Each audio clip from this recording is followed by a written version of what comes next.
మనకి ప్రస్తుతం ఇండియాలో ఎవరైనా సరే మరి ఎమ్మెల్యేగా పోటీ చేయాలంటే ఖచ్చితంగా వాళ్ళకి ఒక ఏజ్ క్రైటీరియా అనేది ఉంది కదా.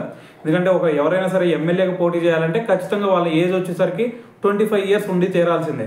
అయితే మరి ఇప్పుడు మరి దీని గురించి రేవంత్ రెడ్డి గారు అయితే మాట్లాడడం జరిగింది. అయితే ఆయన ఏమంటున్నారు అంటే, ఇప్పుడు ప్రస్తుతం మనకి ప్రధానమంత్రి చూసుకుంటేనేమో నరేంద్ర మోడీ గారు ఉన్నారు కదా.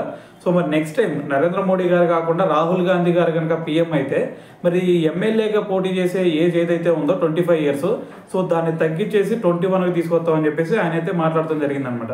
సో దాంతోపాటు మరి రేవంత్ రెడ్డి గారు అంటుంది ఏంటంటే, మరి రాజీవ్ గాంధీ జయంతి సందర్భంగా సచివాలయం ఎదుట ఆయన విగ్రహానికి పుష్పాంజలి ఘటించారు. సో దాంతోపాటు మరి ఆయన దేశ భవిష్యత్తును నిర్ణయించే అధికారం యువత చేతుల్లోనే ఉండాలన్న ఉద్దేశంతోనే మరి అంతకుముందు రాజీవ్ గాంధీ గారు ఓటు హక్కు వయో పరిమితి ఏదైతే ఉందో అది అంతకుముందు 21 ఏళ్ళుగా ఉండేది. సో మరి ఆ 21 ఏళ్ళ నుంచి 18 ఏళ్ళకు తగ్గించాలని చెప్పేసి సో దీని గురించి అయితే రేవంత్ రెడ్డి గారు గుర్తు చేయడం జరిగిందనమాట.